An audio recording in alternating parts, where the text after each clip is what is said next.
Welcome to Bible Over Brews. News, end times, and headlines. I'm coming at you, Aaron Crew Juice for Verka, and I've got Gumby. I'm Keith. Gumby. What's up, Keith? And Keith. Let me tell you about the last time I debated 20 atheists. I am here. I'm present.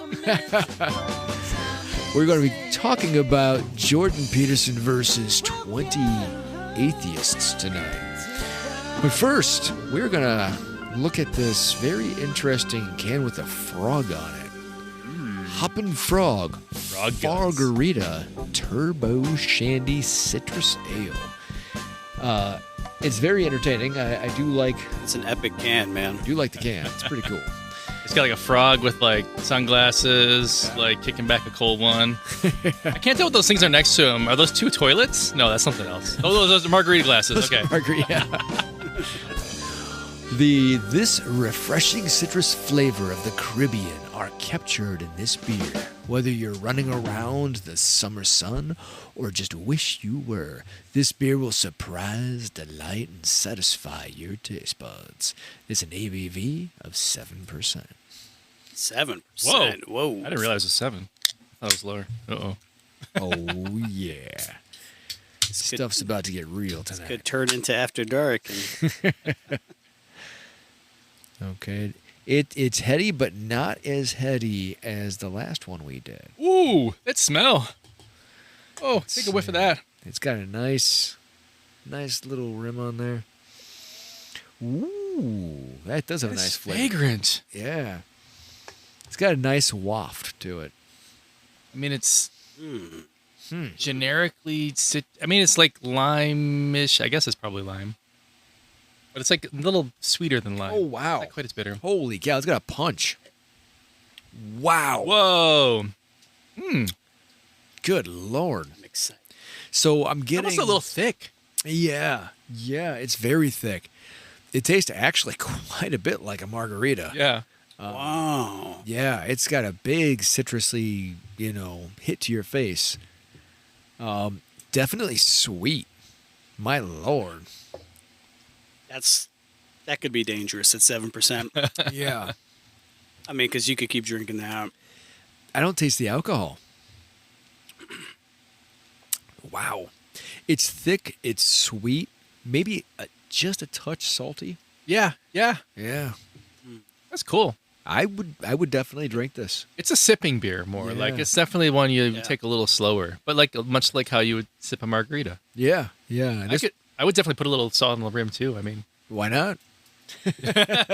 Wasted away. Looking for the salt. Wait, we got some peanuts over here. Just, rub them over the... Yeah. This would go really well with, like, a nice Mexican dinner. My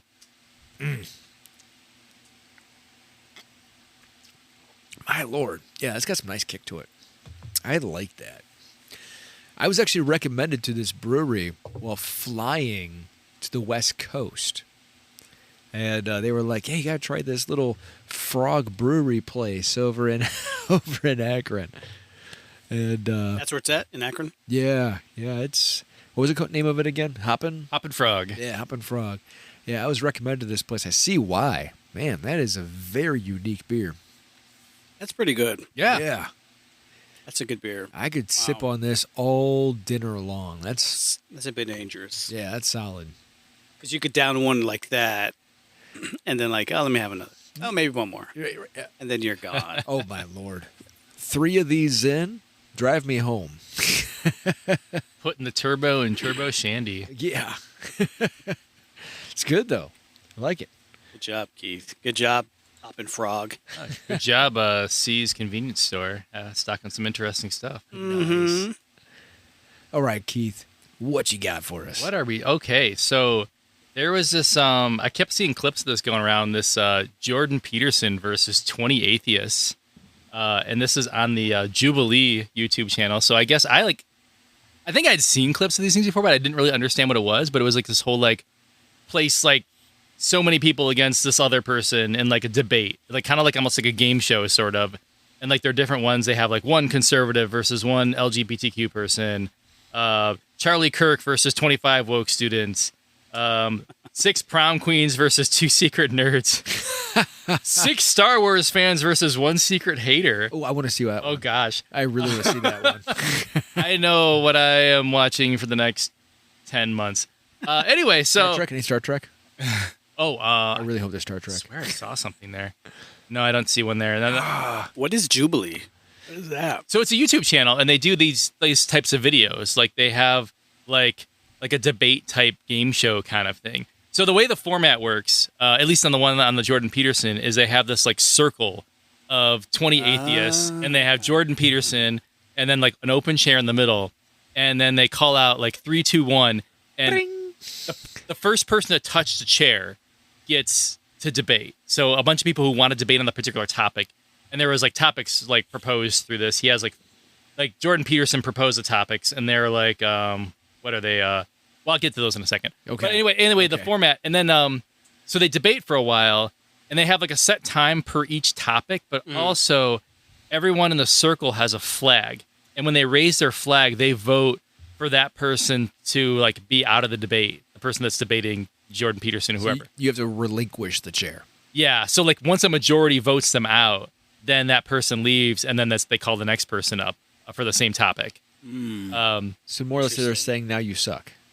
Yeah. Or it's not going anywhere. Yeah. Okay. And you'll see some of those today, because we're going to do some clips about showing how Jordan Peterson fared against 20 atheists. Well, I'm glad you explained that to me, Keith, because if somebody said, hey, Gumby, you want to watch Peterson versus 20 atheists, I'd be like, all right, we're watching some porn. Yeah. I thought you were going to say like Battle Royale, a bloodbath or something like that. No, I was thinking Debbie Does Dallas. Or something. So No longer Bible of a Brews. We'll edit that out.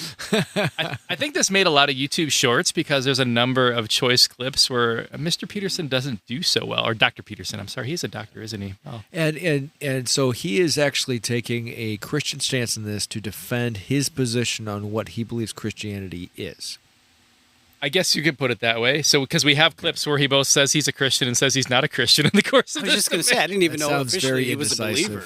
That sounds very... Yeah. I know his wife is a Catholic. Okay. Because she was recently on the Matt Fred show.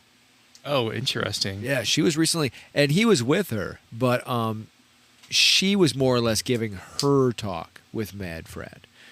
And giving the changes that she has seen in her life since becoming Catholic. I've only seen clips of it, but it looks really good. I'll later go back and watch the whole thing. There's pros and cons to that platform. I do like Matt Fred overall. One of my long-suffering clip show topics would be like most cancelable moments on the Matt Fred show. He does ask some very poignant questions, so which sometimes may leave people in a bad place. But there are definitely confessions that happen on it.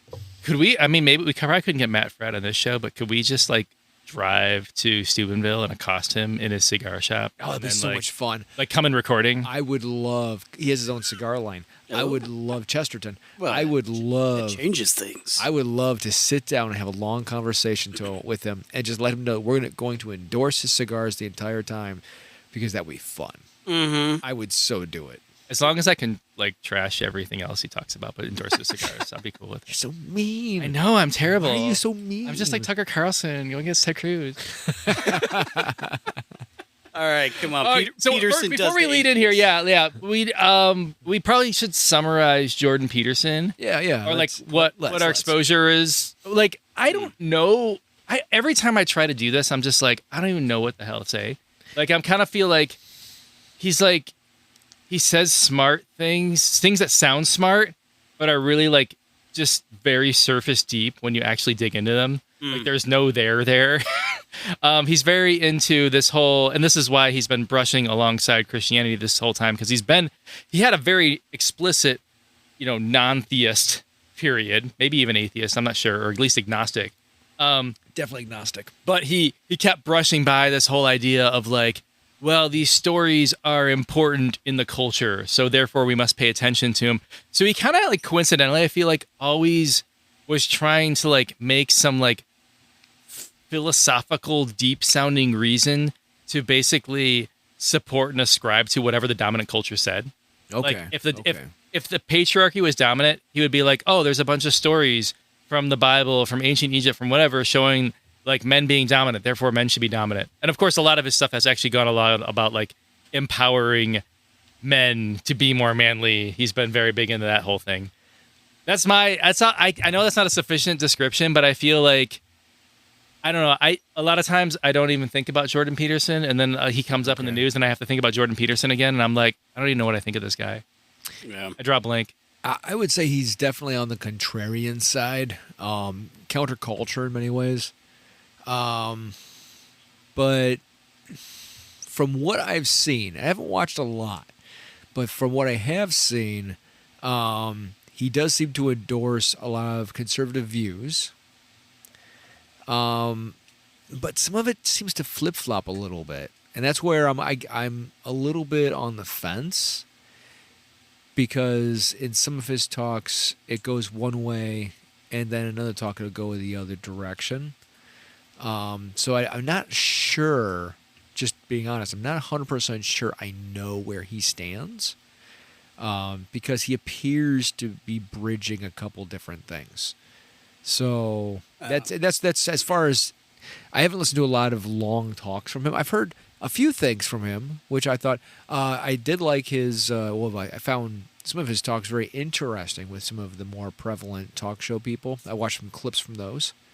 I rarely have time to watch them all the way through, and some of those were well done. Like some of the clips from him and Bishop Aaron. It was actually pretty good. It was actually fairly good. I think Bishop Aaron's with Ben Shapiro was better. They didn't always agree, which made for a better talk. but yeah, it was.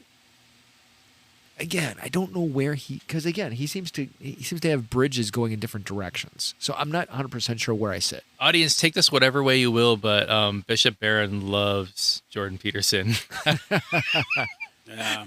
Whatever you think of that, that'll be what you think of that. I'm not a huge fan. I mean, there were some things that I thought I've seen him debate over, I guess, radical feminism or whatever. I thought, all right, he's got some arguments for sure. Just a couple good ones. But I also know he's a pro-Zionist. Ah, okay. You know, he was right there to support Bibi. That checks. You know, and his tweet, "Give him hell, Bibi." Oh my God. Bibi can do whatever he wants, and I'm like, all right, this guy's. That would kind of align with the Ben Shapiro connection. Yeah, he humped the wall for me, and that was enough. That's a great phrase for that. Oh my God. I don't know. I wanted that visual, but I stuck in my head now.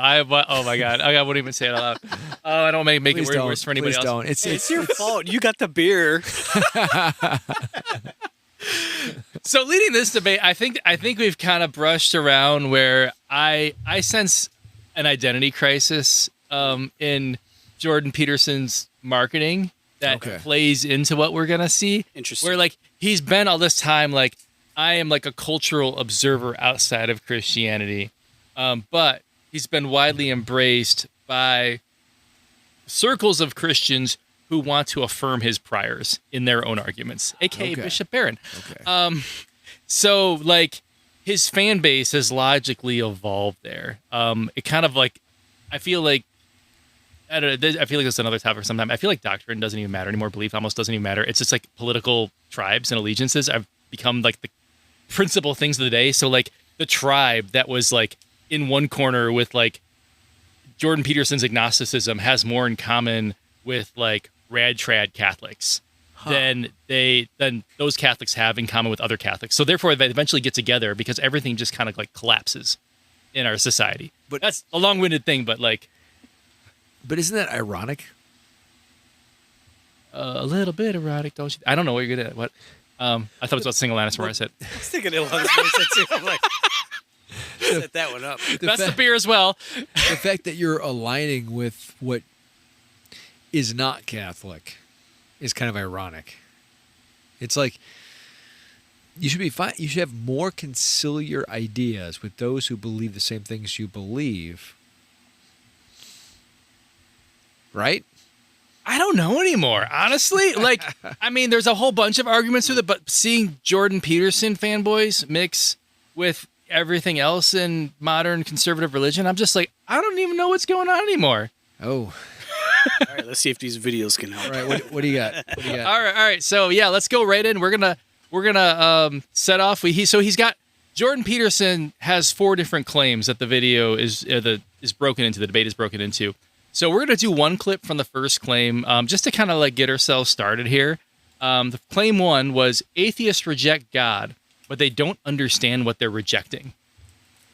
And like, not only are we gonna watch and react to Mr. Peterson or Dr. Peterson, but based on the premise that maybe his arguments could use a little work, we might see if we can propose better ones. Okay, I'm down. All right, so our first clip is at 47 seconds. All right, here we go. At some time. There you go. Oh, nope. Hold on. As soon as YouTube plays nice with us, stop it. Go, internet. Jumped way ahead. Why did it do that? That's crazy. Right?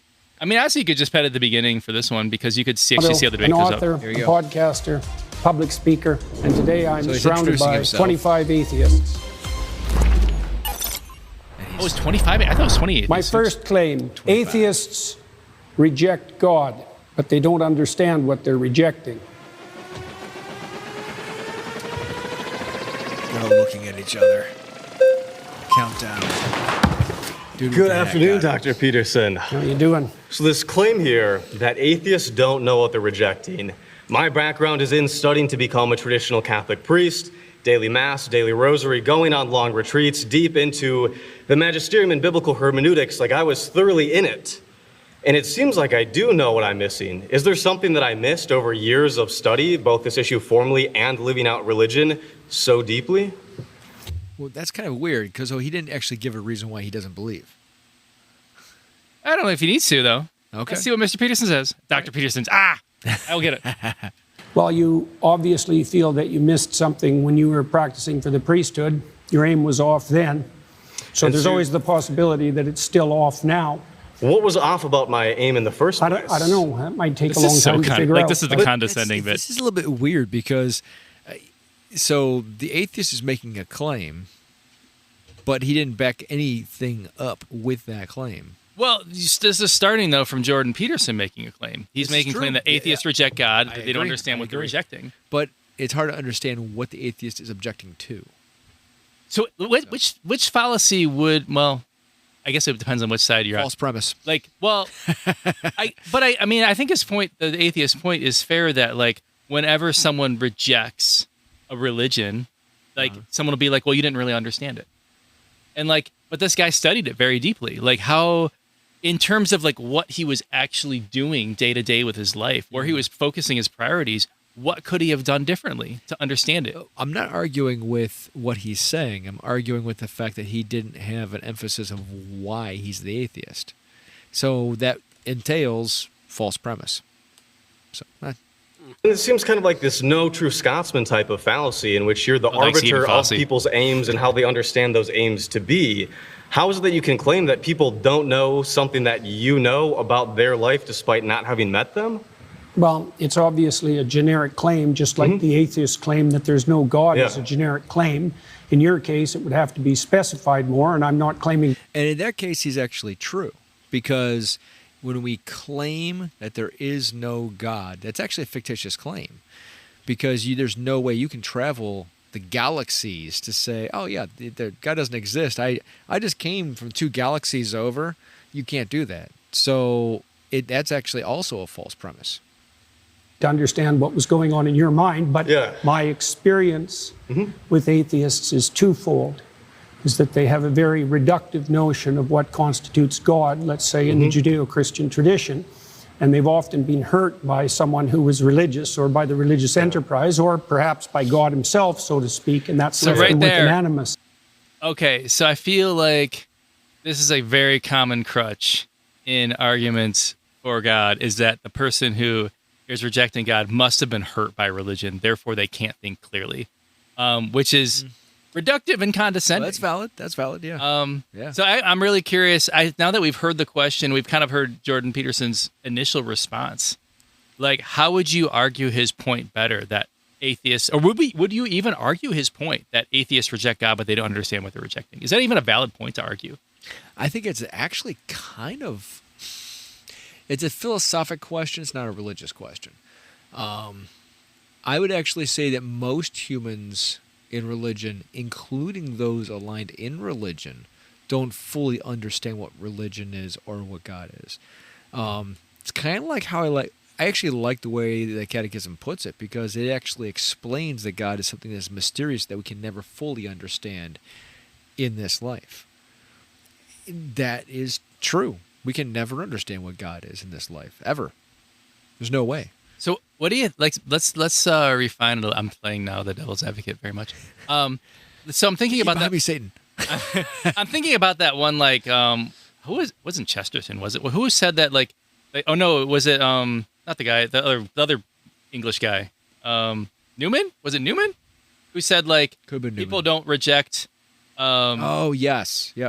Like they don't reject the actual Catholic Church; they reject the perception of the Catholic Church. Yes. Was that Newman? Actually, no. I think it was Chesterton. Okay, it was Chesterton. It was Chesterton. Yeah.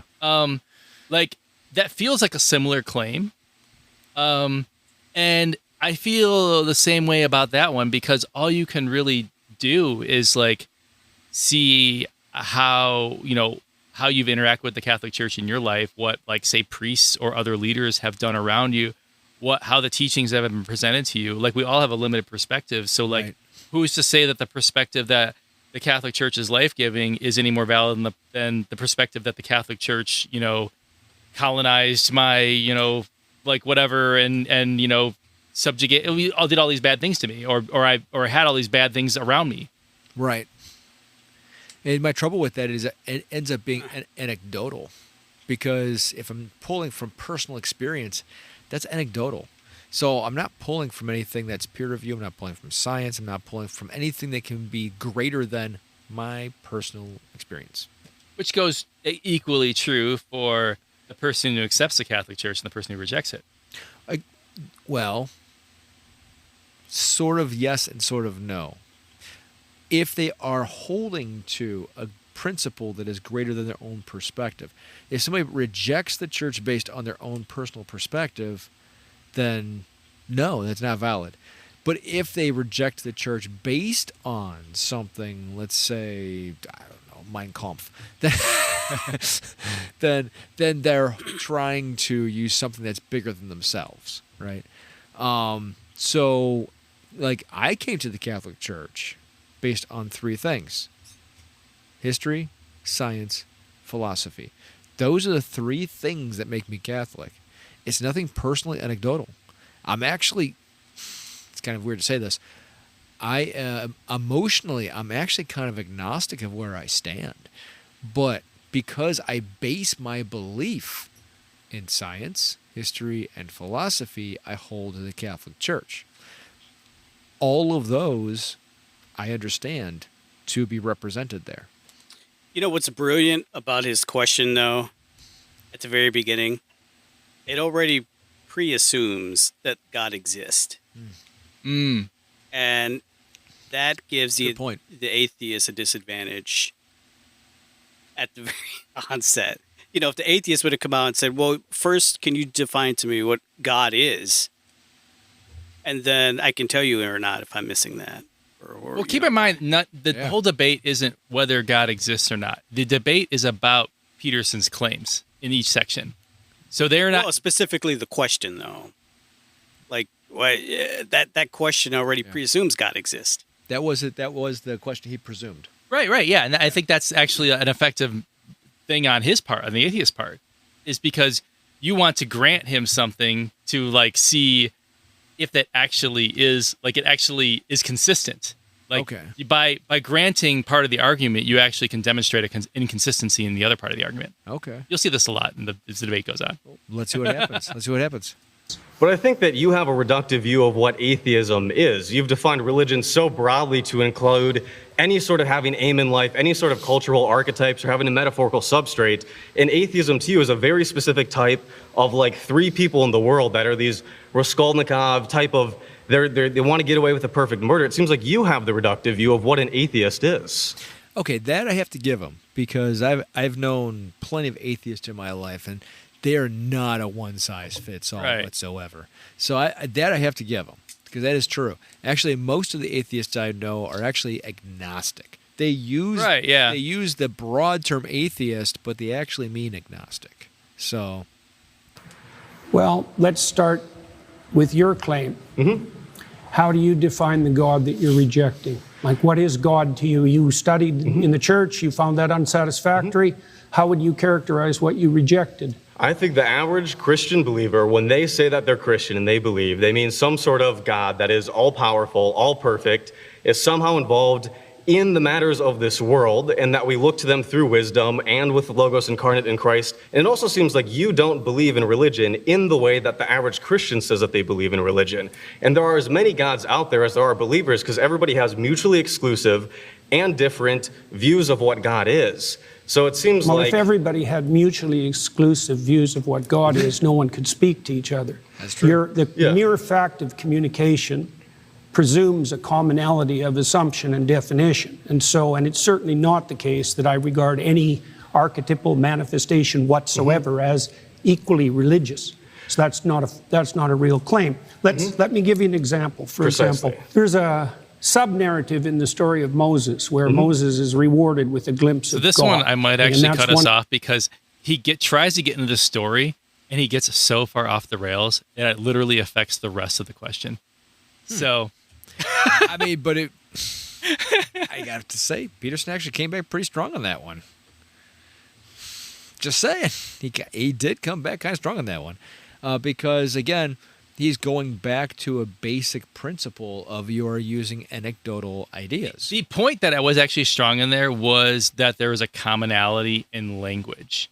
And like by language, he didn't just mean literally words spoken, but literally the concept of God. I will say the atheist I thought was pretty accurate in like a description, like a anthropological description of a Christian as well. Not wrong. Yeah. I'd say he had a good basis on those ideas. So this will probably continue to undergird the rest of the debate. But I did want to move on, because this one pretty much went off the rails here at this point, where they talked about semantics for like the next 20 minutes. So we will send you over all the way. We're going to get into the choice middle, where these are the ones that got the clip the most by people. Okay. So 3256. We're going to be going into an argument. This was into the second question, which is morality and purpose cannot be found within science. Ooh. And he's going to be getting into an argument about, well, I think it kicks it off. I can't actually remember why the argument started, because the argument ended in a very different place. There you go. 3256.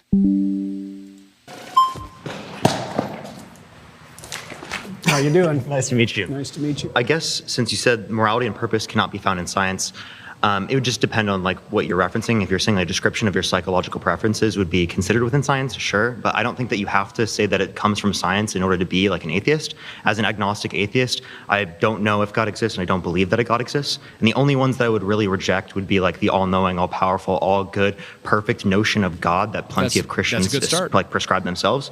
So I guess How is that relevant to this claim? You're basing a position of morality and purpose in some like notion of God that isn't the same type of notion of God that typical Christians would prescribe. Your notion of God is What typical Christians? Yeah, typically when I talk to Christians, they say that they believe in an all-knowing. How about Cardinal Newman, who defined God as conscience? He's a major influence on all of Catholic social theory. How about that Christian? Sure. So do you believe in the all-knowing, all-powerful, all-good notion? That was actually a good rebuttal. This is like a lot of what he does, though. Instead of actually like talking about the thing that they're asking about, he's like, "What do you mean? What do you mean?" Like, and he gets into some minutiae. So I feel like this is a lot of Jordan Peterson's cope, is to like get them into some little corner of like, let's argue about the basic definition of terms. I mean, that's if you ever listen to into logic experiments, that's actually how you get there. You have to create definers to find out what you're actually trying to argue. So It is good in the long run, but like at some point you have to like, because the atheists in the conversation are very accepting of Peterson's presuppositions. okay. And generally Peterson is not, when they try to make an argument and they presuppose something for the sake of argument, which kind of you always have to do, he's not very accepting of theirs. Okay. And I think that isn't very You think generous. they're accepting of his? Well, I mean, not necessarily of all his, but they are trying to like, well, actually, I would say they would, because they often try to like say like, okay, I'll take what you said is true, but like, what does it mean to this? They actually do that very often. There are a few. We are coming to a few who will try to get him very. There's one person who tries to get him very intentionally into a gotcha, who actually is the next one. But that's one. That one's actually might be the most fun one. Okay. But this guy's very interesting. All right. Here we go. Of God. What do you mean by believe? See what You I think it to mean? be What do true. you mean by believe? Like we have to redefine belief. It's a therapist session. Yeah, That's what he's exactly. doing. Yeah. Yeah. What does the think plot look like? Tell me more. I'll about grant your- you that one was a little over. Yeah. It's a circular definition. What do you mean How when is you that say you circular? believe? How is that circular? Because you added no content to the answer by substituting the word true and believe. Okay, so I'll give you that. He's definitely running in circles right there. I'll give you that one. I said you think it to be true. All right. So if What's you a belief? believe something, you stake your life on it. What do you mean by that? You live for it and you die for it. That's what I mean by that. It isn't something that you say. It isn't something that's associated with logical consistency. It's not declarative. It's not propositional. It's not a figment of your imagination. It's the presupposition of your attention and your action. And you're either fragmented, in which case you worship multiple gods, or there's some unity at the bottom of it that makes you an unstoppable force. Pause for a second. Okay, so he's actually not wrong right there. I wanted to ask y'all about this definition of belief. Is this a good definition of belief, that it's something you stake your life on? Yeah, he's actually not wrong right there. So there is a lot of Sunday Christians, I mean, who will just go there on like Christmas, Easter, cultural Christians. He looks right at me when he says that. So subtle. There's a lot of cultural Christians that are out there who, if they were put in front of a firing line and a gun held to their head, they may not be as apt to say, yeah, I believe that. Yeah. So I hate to say it, but he actually is right in this statement that he has made. Are you a cultural Christian? Are you one who actually stakes your life and lives the way you say you do? Oh yeah, especially when you consider like your belief is that what you worship every day is what you believe, right? Whether it's not what you give your life to every day, music, Yeah. whatever it is, money, attaining more and more and more. I mean, like that's what you really believe in. That's what you're giving your life over to. So you could really, I understand what he's saying. I wonder if he like, because like maybe like conflated worship and belief, because like simply like belief is like, and I think the definition that would have worked for this section would have been like just a simple like, if I look it up on dictionary.com, an acceptance that a statement is true or that something exists. Like, and in the qualification of like typically religion, like something that you can't necessarily improve empirically with science. Like you don't need to like get into like the degrees of like how devoted you are. Like whether you would die for something or not is more like how devoted you are to it than whether you believe it or not. But that actually does tell you if you do believe it or not. Because if you believe something, you will live and die for it. If you maybe not so much, then maybe it's not something you believe in. If you believe in it and say, for instance, you're not coerced by an extreme duress sort of situation, like I think you could deny your beliefs in the course of your life being threatened, yet still believe that, because simply the base instinct that kicked in when your life was threatened, like just kind of kicked in, and it would be almost involuntarily. Okay, with that, I actually don't agree. Interesting. Because here's the thing. If I deny something but still believe it, then I still believed it. It doesn't mean I stop believing it. Okay, fair enough. So I mean, so Yeah, I guess Peter is the prime example of that right before the crucifixion. yeah, exactly, yeah. All the other apostles too, except for John. So But what Peterson is getting at here is that if you did that, it proves you don't believe it because you didn't actually stake your life on it if that situation was life-threatening. yeah, but see, I wouldn't agree with what he just said because we have prime examples right from the Bible itself. So Fair enough. Well, we've just foreshadowed the next couple minutes significantly, so let's proceed. Okay. Okay, so you're saying that you don't believe something if you wouldn't die for it? Not really, no. Okay. So then, How would you define belief? Something you say? Can I explain? Like, I could believe it is the case that this pen exists, but if someone like threatened my life, right, I would lie in order to be able to save my life, right? Like, Yeah. I think you would do that too. You wouldn't lie to save your Don't life. be so sure. This is You wouldn't lie to save your life. How much do you know about me? I didn't lie to save my career. I didn't lie to save my clinical practice. Would you lie to That's like true. save your children, your That is mom, also your true. dad? I don't think lying would save them. No, can there ever be a circumstance logically that lying could save someone? Yeah, and if you're steeped in sin, you're likely to live in circumstances like that. I'll give you an example. If you're like crazy. in like Nazi Germany, and it is the case that there's like Jewish people in your attic, Oh, he went a little hard. Oh no, he didn't have He's the about to black dig it card. deeper. He went a little hard This is that one. the deepest hole he dug the That whole was time. that was a really that's a hard one to swallow. Cue the violins. This actually gets at like a reoccurring theme in even Peterson's earlier writings, which would be less explicitly Christian or even implicitly Christian, is that he's very much about this like consequentialism. Like if something bad happened to you, it is your fault. And so like taken to the extreme, this means like if you are a Jew in Nazi Germany being hunted by the Gestapo, you did something wrong with your life. I don't know. That sounds very much like a certain branch of Protestantism that I don't like. Yeah. Moving on. and you're I trying to know protect the them, example. would you lie to like the Nazis? If I they're would have asking? done everything I bloody well could so I wouldn't be in that situation you to lie? begin with. It's a hypothetical and it's You not can't answer answerable. hypotheticals. No, I can't answer a hypothetical like What? that because Did it's you eat far. today? Look, Did you eat don't today? play games. I'm not playing a game. I'm just asking Yes, if you you ate are. it. If Okay, you so present me He actually does kind of have him in a corner here. He's got him pretty hard.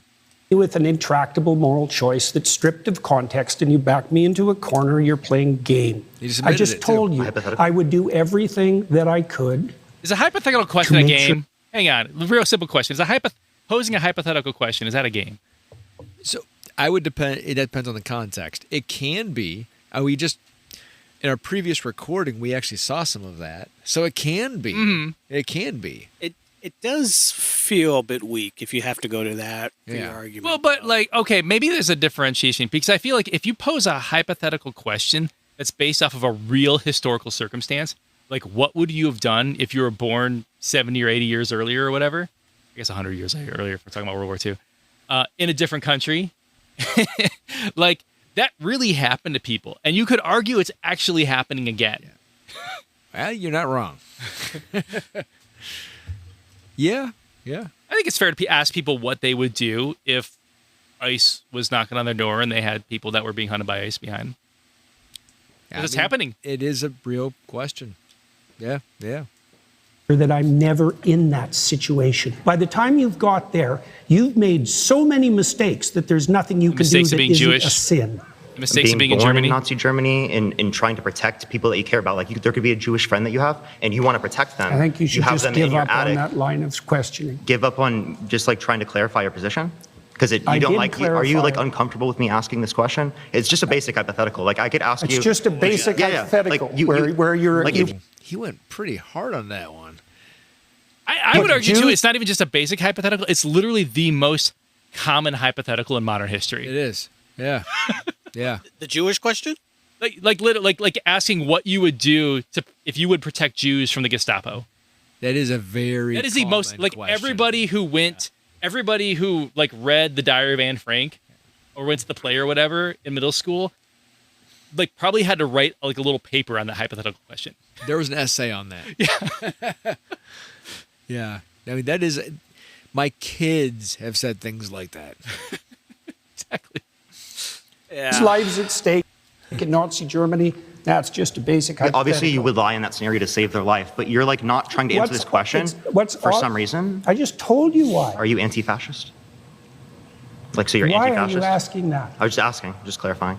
But like, okay, again, you're not answering this hypothetical because you know it. Now, that could have gone the wrong way. Anytime you interject a new truth, you have to justify a new truth. So you actually want to stick to the core of the argument. Yeah. So he almost screwed his own argument right there.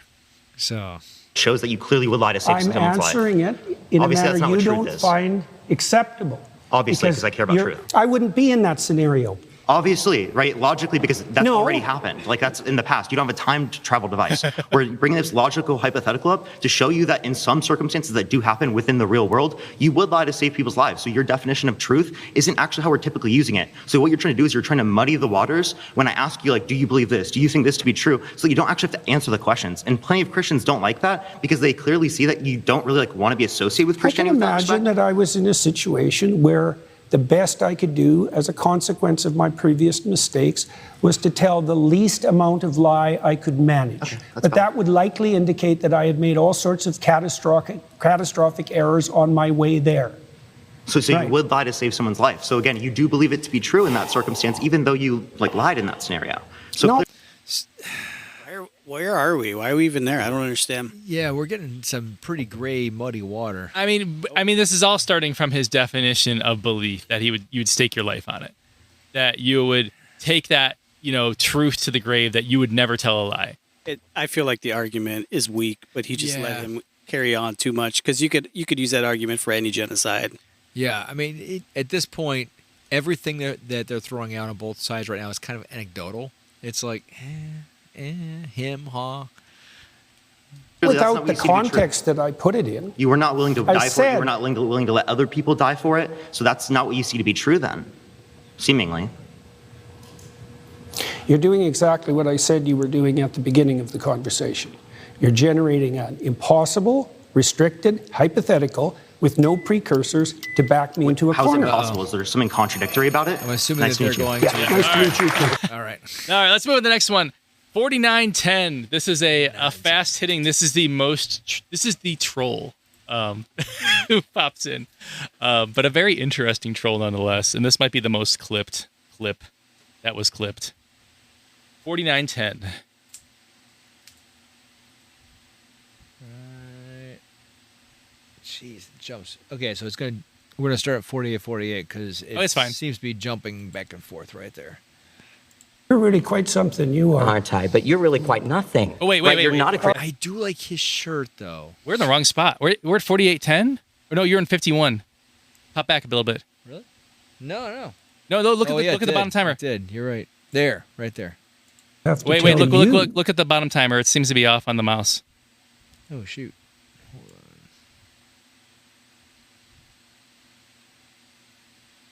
Oh yeah, look how the bottom's moving. Yeah. So a little bit more to the right. Here? That's 47. Yeah. Let's. Okay, let's try that. All right, we'll go back. Say. So, maybe in the optimal situation, how you act how you say and what you imagine and what you say, they're the He's same. actually wrapping up here with his Right, favorite but person. you can who will come imagine a back again hypocrite for who says all favorite sorts of wonderful second things and round. does nothing, and you could imagine another person who acts in a very positive manner but proclaims nothing. So right? what I'm kind of seeing is like a descriptive, a really comprehensive but descriptive analysis of human action, human thought, and by which we can characterize people and put people in boxes. But I don't see, Why in boxes? like, when I say in boxes, I mean like I can categorize you based on your actions, not based on necessarily what you say, but based on your actions that you are more so or less so Christian, right? Things like that, right? So we can categorize people as Christian. Well, I would say more or less voluntarily self-sacrificing. But that's also kind of a weak what argument. we came to, though, is that someone can be like 60% or 70% Christian based on simply just acting in that Yeah, way. Richard Dawkins is like that.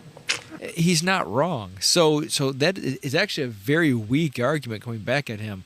Richard Dawkins literally goes to church. Did you know that? Did you? Yeah, I can't remember much about this last one. So Richard Dawkins literally goes to church, confesses he does not believe in God, But he said, when asked, well, why do you go to church? He said, I'm English.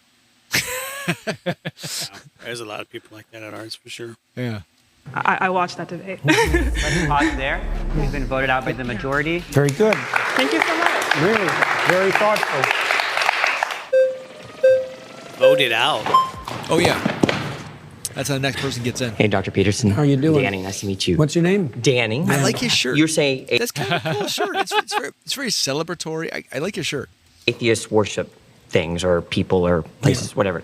Can you be very clear about your definition of worship again? Attend to, prioritize, and sacrifice for. Okay, that's it. That's your understanding of worship. Well, I could Oh, flesh it hang out, on but real that'll quick. do for I the forgot to time note that we have. are on the third Okay. question officially, which is if everybody worships something, including atheists, even though they might not know it, or the third claim, I should say. So this is what Peterson is claiming. He claims that everybody worships something, including atheists, even though they might not know it. What do we think? Real quick, what do we think of this claim? Do we like it? Is this something you would want to argue as a theist or a Christian? According to what he just said as a definition, then, I mean, Not even worry about his definition at the moment. I wouldn't say it's something that I want to argue. I just would say it as a fact, really. We all have things that we prioritize, that we value, that we would give our lives for. Yeah. I would say we all have something that is our personal God. Even if it's not a broad idea of what we claim to be, an omniscient, all-omnipotent God, there's something we prioritize in our life that is kind of our God. For a lot of atheists, it's actually science. So, yeah. Materialist. Yeah. Hang on for this. Money, power. Hang on to that one for later. That will come up again in a couple of minutes here. All right. Do Catholics attend to Mary? Oh, yes. Okay. So do they fit that description of worship? Oh, come on. Seriously? We have to go through this one again? Wait, where's first go? Where's first go? Yes. So you would say Catholics and other people that revere Mary, like the Eastern Orthodox tradition, worship Mary. Well, they might not put it in the highest But you would place. put it that way. No. You just said it. Now you're taking it back There's now? still a hierarchy. Okay, there's a hierarchy, but within And the there's something at the top. All right, you can worship things Mary below. is quite a ways up the hierarchy, but not at the top. Let's go over your definition of worship again. What's your definition of worship? Attend to, Attend to. Do prioritize, and Catholics sacrifice for. do Catholics attend to? Do they prioritize Mary over all other human beings? No, I didn't say overall, did I? I didn't Well, add that to my definition. you understand- I said there was a hierarchy as well. You attend to So you can Catholic. attend to something trivially, or you can attend to it deeply. Okay, now there's you're a- adding stuff to the definition. But your original I definition. added the hierarchy part at the beginning. Are you just familiar? didn't understand it. Are you familiar with the Immaculate Conception? Why is that relevant? Because you go to a Catholic church, don't you? Or you've attended recently. You're interested in Catholicism, aren't you? Sure, All right. Are you familiar with their doctrines? somewhat. Okay, you're familiar. doctrines are very how do they deep. regard Mary? Why are you asking me that? Because you're a Christian. You say that. I haven't claimed that. Oh, what is this? Is this Christians versus atheists? I don't know. You don't know where you are right now. Don't be a smartass. Well, and I mean either you're a because Christian I won't or you're talk not. to you if you're a smartass. Oh, Okay, so he is wobbling on this one a little bit. What is he? What is he? We don't know. Is he a believer or not? think- That is a legitimate question, because are you defending the faith because you believe in it, or are you just defending it from a cultural standpoint? That is a legitimate question. either you're a Christian or you're not. Which one is it? I could be either of them, but I don't have to tell you. It's Peter. He's being Peter I don't understand why he won't answer that. because he's being Peter. Remember? It's a fair question. I don't know that man. I don't know that man. Also, he's being Jordan, where Jordan just wants to be contrarian. So if someone gets a little under his skin, he's just going to disagree with everything. Okay.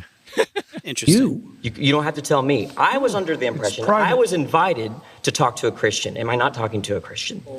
No, you were invited to. I think everyone should look at the title of the YouTube channel. You're probably in the wrong YouTube video, You're really quite something. You are. aren't I? But you're really quite nothing, right? You're not a Christian. Okay, I'm done with him. I love that line. Oh, that one kind of burned. That was like the Will Smith, Chris Rock slap. Oh my God, yeah. That was hard. Ow. Ow. I will concede to him being kind of trolly. Like he clearly went. Oh, he was went up definitely with the intent trolling. to he was all troll. take. He was Peterson sure, down. And he was troll. good at it, but why couldn't he just answer the question simply? I don't understand. Exactly. An honest question. Why didn't he just say yes or no? Yeah. Yeah. It seemed like his pride got hurt really quick, and that was it. Or are you afraid to admit that you are a Christian? That's a glaring weakness. I mean, it's a matter of pride. Are you afraid to admit that you're anything? Is your cultural cachet, is your brand being nothing? Yeah. As he said. Are you choosing? Yeah. Are you choosing your brand over your faith? Do you have that faith? That leaves a lot of questions. Look at him. He's thinking about it. He's like, I don't know what I am. Yeah. So the next clip, this is going to be someone who actually does try to bring up a more substantive example in a politer way. We actually just play it because I realized I was going to ask you to fast forward 10 seconds in the future, so you might as well just play it. Oh, okay. Here we go. Countdown.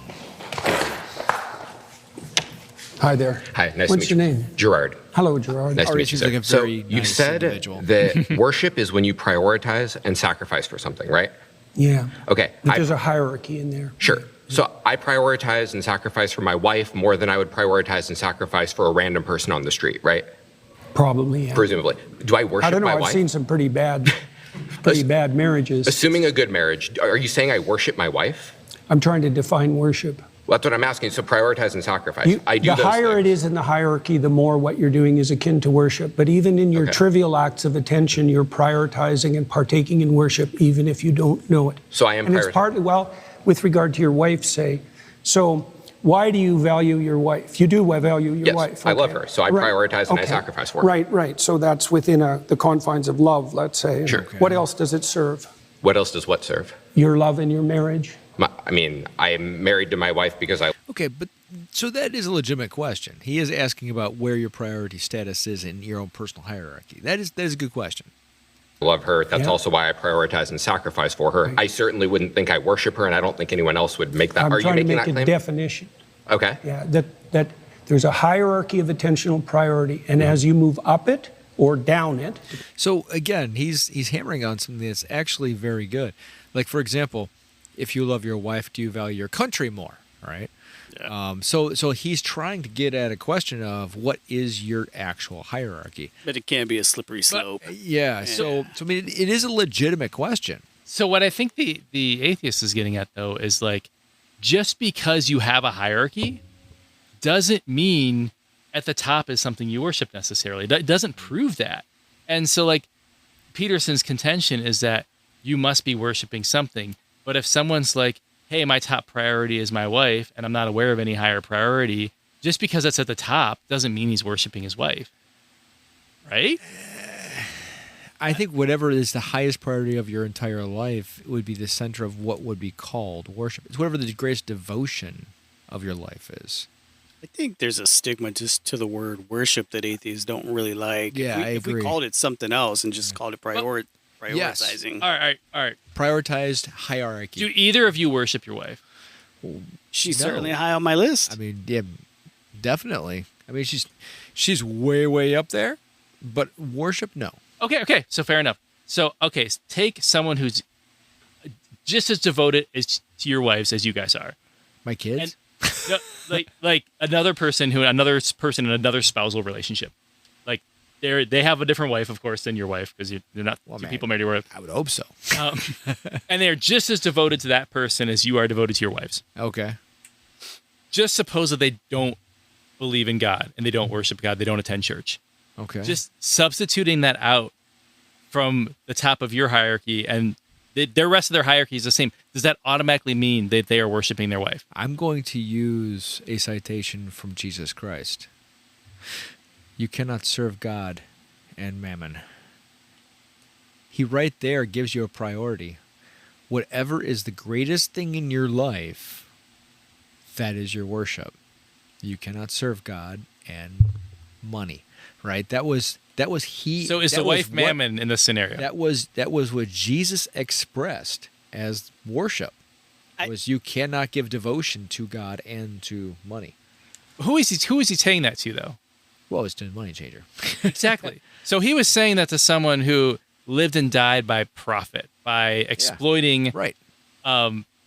Things in the marketplace to obtain as much money as possible at the expense of others. Right. That's very different than being devoted to your wife in a healthy way. Very different, right? Yeah, but sure. if you're devoted in the way that it supersedes everything else, it's not healthy.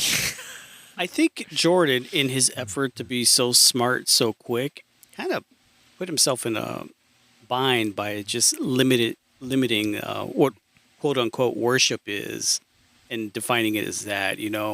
I mean, something that you give yourself over to every day, knowing that you're going to give yourself over to it every day, to me, that's more of what worship is. Sacrifice. There's no greater form of worship than sacrificing yourself, right? But you all sacrifice to your wives every day, I'm certain, in many ways. But you don't worship her, right? No. Right. So, but now we're just dealing with semantics. I don't think so, though, because we're dealing with, you got two people in the same scenario, and the only difference is that one of them is not a Christian. And they're treating their wives exactly the same, but in one case they're worshiping their wives, in the other case they're not. That doesn't make any sense to me. Because God's higher up on that hierarchy. But what I'm saying, I don't think the hierarchy really matters. The hierarchy matters, of course, if God is at the top, you're worshiping God. But I would say even if you don't put God at your top, but you are a Christian, you're still probably worshiping God. Like if you are going to church and engaging in the act of worship, right. Even if at the end of the day you would rather go, be a money changer or whatever, you're probably worshiping God. But like the atheist is trying to say in the situation, it's just because I'm not going to church, I'm not practicing this belief or whatever, doesn't mean I'm secretly worshiping something that you can't even tell me what it is. And I think that also gets at the reason this argument is one I really don't like to make is because it's premised off the belief that anybody who isn't a Christian or whatever must have this secret disorder where they're just they have an unhealthy attraction towards something else. When we can't assume that out of anybody. We can't assume that everybody who isn't a Christian is just secretly effed up in some way. No, because there's a lot of really effed up Christians. No. I don't think Jordan was trying to say that. No, I wouldn't say that at all.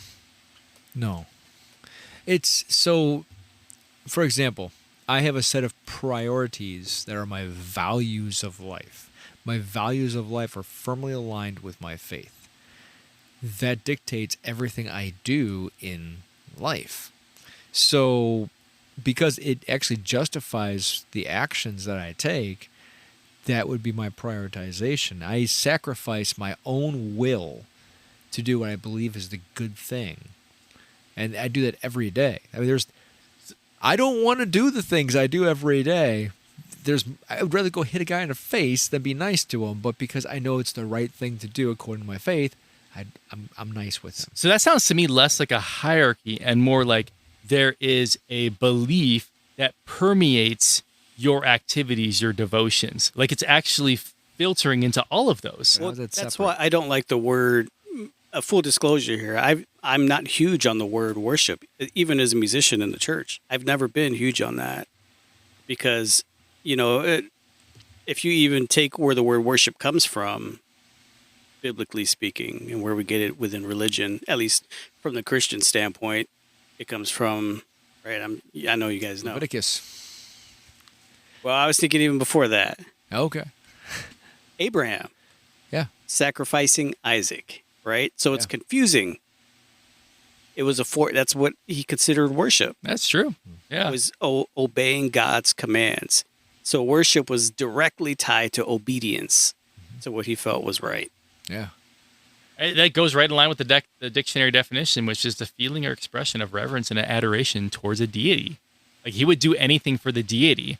But if Abraham was sacrificing Isaac because his wife told him to and he didn't believe in God, that would just be a nut. It wouldn't be someone worshiping his wife necessarily. Complicated either way. Quite. The whole point is obedience. There you go. Depending on whether you think about it as a pinnacle or a foundation, you move more towards worship. Right, okay. So even the small things, I'll give you an example. Imagine you go on a date. Mm-hmm. Well, imagine that your aim is a long-term relationship like a marriage. Okay, now imagine that you're aim is short-term sexual gratification. Your pattern of attention is going to vary during the date, depend on your ultimate end. That's the hierarchy. The way that you attend to your wife is dependent on your ultimate aims, even if you don't know it. So at what point is it worship? Because it sounds like you're saying worship is almost a spectrum, right? It's not a binary, it's not a It's kind of like, that's a good question. When is it worship as opposed to just, I love my wife? The closer you get to the top or the bottom, the more it's more like how worship. Close to the top? Because I don't think I worship anything. And if you're saying I have to hit a certain threshold for it to be worship, it is possible I don't worship anything then, right? It's not possible that you don't worship anything. What do I worship? Because you wouldn't attend. Well, love. So you think I worship love? Do you attend in consequence of love? I'm trying to define something. What do you mean worship? Well, I told you what I meant. What do you mean? So I mean something you worship is something that you have a reverential. That's a little bit of a deflection, but we'll go with it. View for in a manner in which you believe it to be above and beyond normal things you like you. So do you have that attitude towards your wife? I have that. Do you privilege her compared to other women? Of course, I privilege her compared to other women, but I don't worship her. Nor does she worship me. By the definition you just offered, yes, you do. Because you just offered a definition that involved prioritization and elevation. Well, and thinking that she is divine above and beyond what a normal natural phenomenon can be. Not other women, no, beyond any human being could ever be. I will prioritize. Uh-oh. Actually, he is going in that direction now. Beyond what any other human being could be. Her over any other woman, but I don't think that she is some You're making the assumption that only the thing at the top. See, that's the thing. You don't have to have something supernatural to worship it. You can worship money. I'm not disagreeing with that. I'm just saying I don't think everybody who does normal things in their life but isn't a Christian or doesn't worship God is necessarily worship something. I don't think we can prove that. Yeah. Well, because basically anything that isn't God that you would worship under like the presupposition that Christianity is true would be an unhealthy attraction. And there can just be like normal, perfectly adjusted people who just happen to be really devoted to their wife, maybe are good at their job, maybe treat their kids well, maybe they like riding e-bikes or something like that. I don't know. It just sounds like we're just dealing with religious vernacular though. Yeah. And we don't. Well, and that's the atheist argument is that worship is religious vernacular. But fair enough. But it exists in everything. I'm kind of agreeing with Peterson on this one. Because whatever you give your devotion to at the highest side of the priority, that would be quote unquote worship. Even according to Jesus' own vernacular. Or the bottom has anything to do with worship. And I'm saying that's not true. It's a hierarchy of prioritization. And there's either something at the top or the bottom, depending on the metaphor, or you're fragmented and confused. Those are the only options. So let's say you're either going in many directions, or you're going in one direction. So let's suppose I'm fragmented and confused. Then you agree I don't worship anything. No, then you'd worship multiple things. So what's the threshold when it's worship, right? I prioritize a lot of stuff. I said that the closer you get to the pinnacle, or the closer you get... Can you give me some sort of metric? How close do I got to get? Okay, so that's just reaching. Now he's kind of reaching. Get to this pinnacle. Do you know the difference between cheap literature and deep literature? Yes. Okay, that's the same issue. And how do you distinguish between them? What's the difference between cheap and deep? I mean, it's really an opinion-based thing, right? Is it? So it's just an opinion that Dostoevsky is better than a porno magazine. Well, I've spoken to... I'm sorry. That was actually legitimate.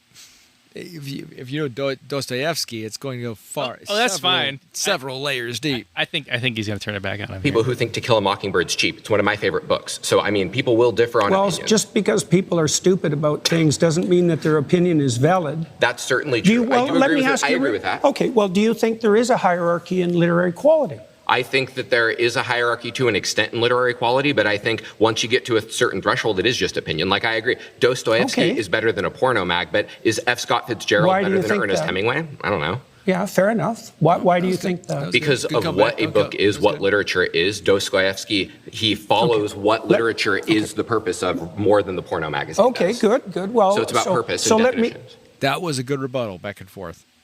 Yeah, sure. Let me give you an analog then. Okay. The depth of worship is analogous to depth of literary significance. And the closer you get to what's deep, the more religious and worshipful your practice. So and maybe you don't know what's at the bottom, but something needs to be, or you're confused. Well, so to use your analogy, then how deep do I have to go for it to be worship? Do I have to be Catcher in the Rye? Do I have to be War and Peace? Or it depends on what, it depends on what you're seeking for. Twilight. I missed that part for a second. How much time you have. Because War and Peace is not like a weekend venture. I mean, Twilight's a whole series. It's a great point to tie it to purpose, though. Yeah. You know, I mean, for a lot of the money changers in the Bible, it was directly tied to their purpose. 100%. They worshipped money. So I think that's a great, for me, if I'm quote unquote worshiping my wife, there is purpose in that per se, because it gives purpose to our family and, all of that. Yep. They kind of just go on here. So we should get to the next one here. All right. 1 hour and 10 seconds. We are moving on to, I believe, the fourth question. Fourth claim, atheists accept Christian morality but deny the religion's foundational stories. All right, here we go. Right. So, for example, in ancient Egypt, their god Horus, who was the reviving god of the totalitarian state, the corrupt he was the god of attention. Right, and the Jews hypothetically came out of Egypt, and there was crosstalk between Egyptian and Jewish foundational morality, and then that bled into Christianity. I mean, human beings all over the world have come up with moral systems that fit roughly into a pattern, and they're very usefully studied. I learned a lot about Christianity by studying Taoism, for example, like a lot. Oh, that's huge. Well, this is actually the wrong person. So, that was good. That was actually really good. Something that confused me, though. Why would he say hypothetically come out of Egypt? 1 minute, 1 hour and 10 seconds, not 1 hour and 10 minutes. Oh, okay. Because that was actually a great... So I got my journey to Christianity also through Taoism.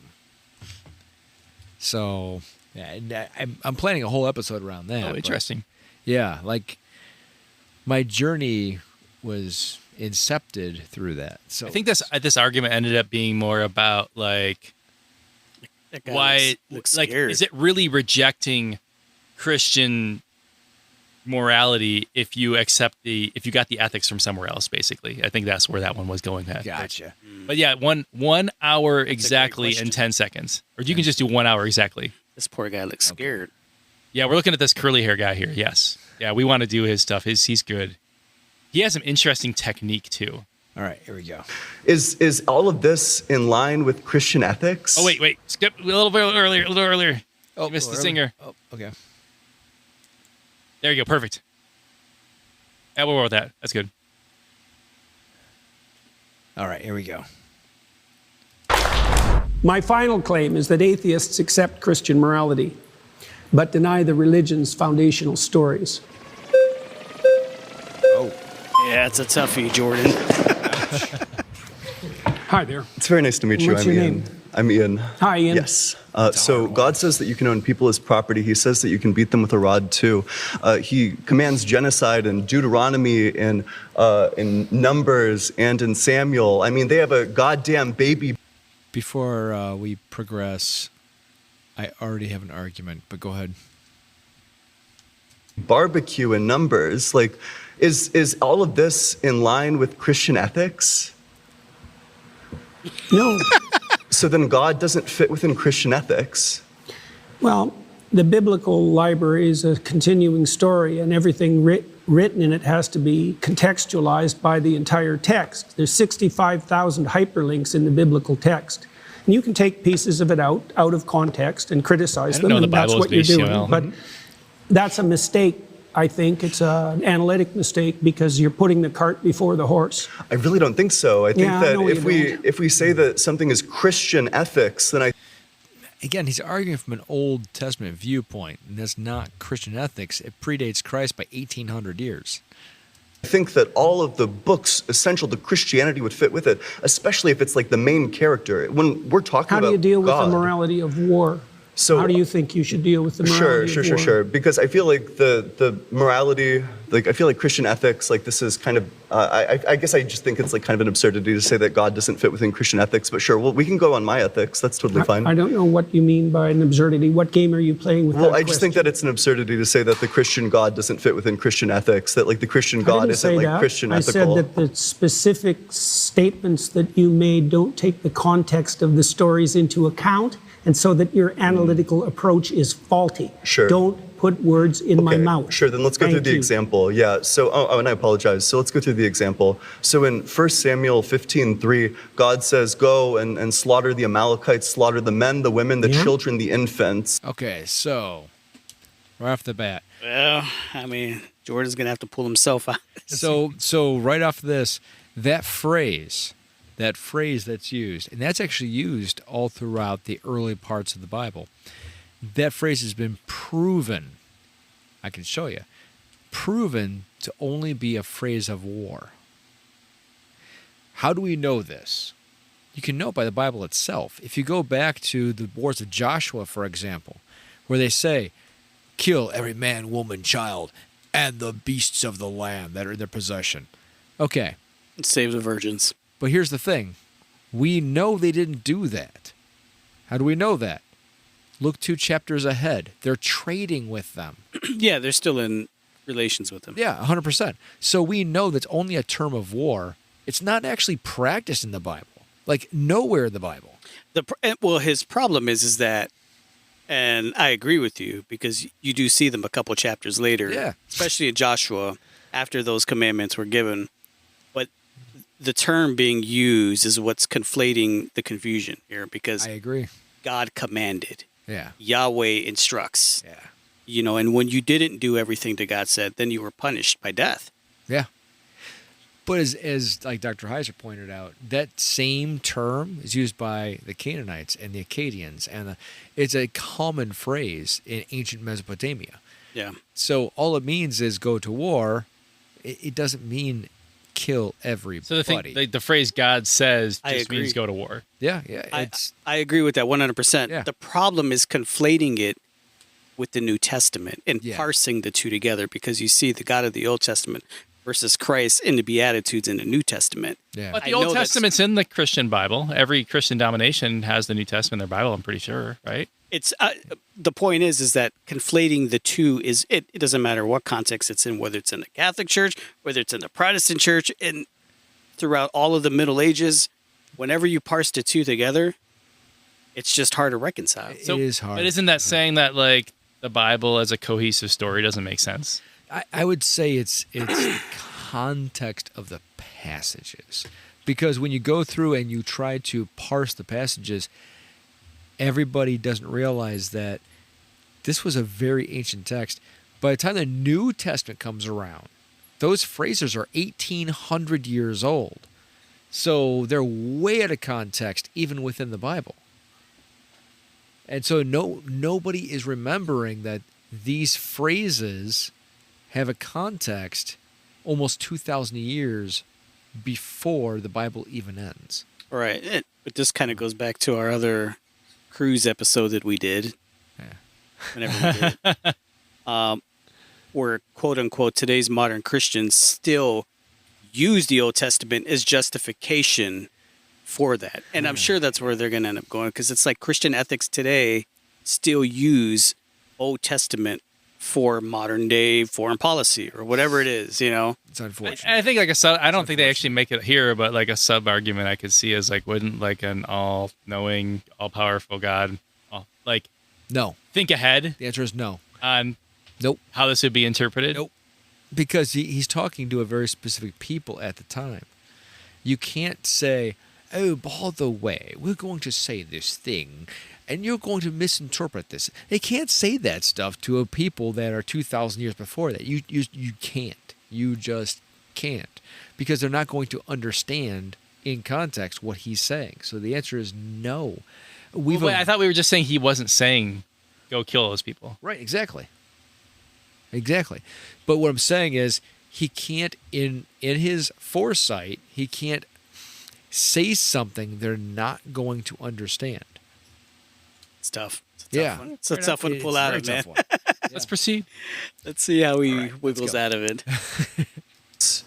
What's the justification for that? Is that in line That's a with good Christian question. ethics? That's a good question. I don't really know what to do with the terrible, blood-soaked, saturated history of the human past. I don't know.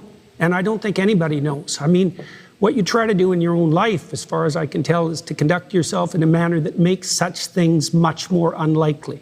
I totally agree. We're all saddled with the problem of the catastrophes that got us here, aren't we? Yeah, but this one was commanded by God. That's the problem. Yeah, That's what differentiates it from anything else, is that this one, it's God saying, go and do this atrocity. Do you think that there's ever such a thing as a righteous war? I'm skeptical. I'm not sure. It would probably be situational. He's not going to blow himself up. Right. Fair enough. But this one certainly wasn't a just war. I think one key issue with Peterson's argument here is, like, instead of doing, like, talking about, like, how, like, the interpretation differs that much, how the actual words come out, is he's saying, like, oh, this is just, like, human history. This is just messy stuff. Yeah. That's kind of like I don't really know what I'm talking about here, so I'm just like, I didn't square the circle yet. And he called him on it because that's the very thing that I feel like atheists have a pretty strong argument for. It's like, God specifically commanded that, and it's a tough one. It really is a tough one. Especially when you don't have the contextualization for it. Another thing I point out real quick, because, like, okay, Jordan Peterson's getting pretty pissed off at this guy, and it's not that long after the guy he wants to slap him. Legitimately got pissed off at, like, who was actually trolling him. Ian has a very good technique in here where every time that Peterson tries to call out on him, like trying to be like, you're playing games, like, he apologizes. This like radical deference, I feel like it's a very effective technique in debate. Okay. Yeah, makes him feel like he's the one in control.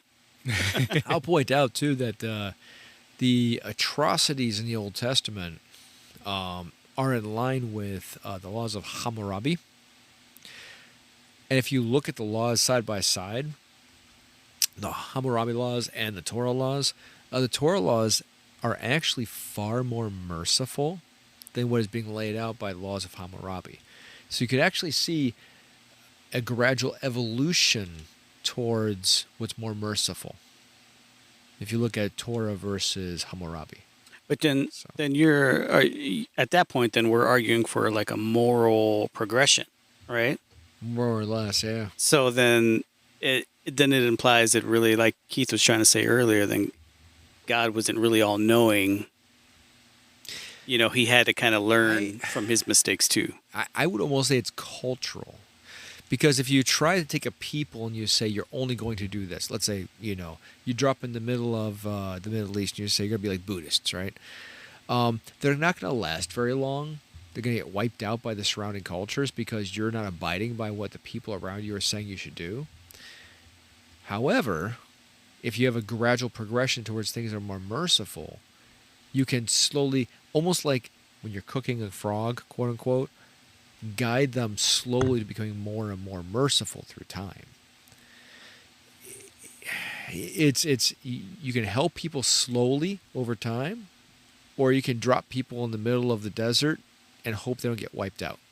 Yeah. I've also heard that this relationship to like the laws of Hammurabi is like really like you could interpret these stories as a recontextualization of like what was the dominant hierarchy around the Middle East, just like adapted to their stories. I have a copy. You can read it. I've always had issues with calling ourselves a quote unquote Christian nation from from our birth, right?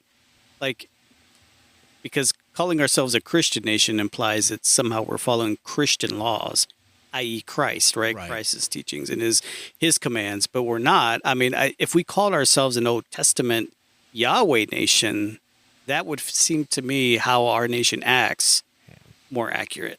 A little more, yeah. I agree. Slaughter is that 400 years earlier, they fought one battle, which they lost, and God says, that's it, I'm going to wipe them off the face of the goddamn earth. And then 400 years later, he commands the Israelites to genocide their great-great-great-great-great-great-grandchildren. That's not a just war at all. And also, a genocide is not a war.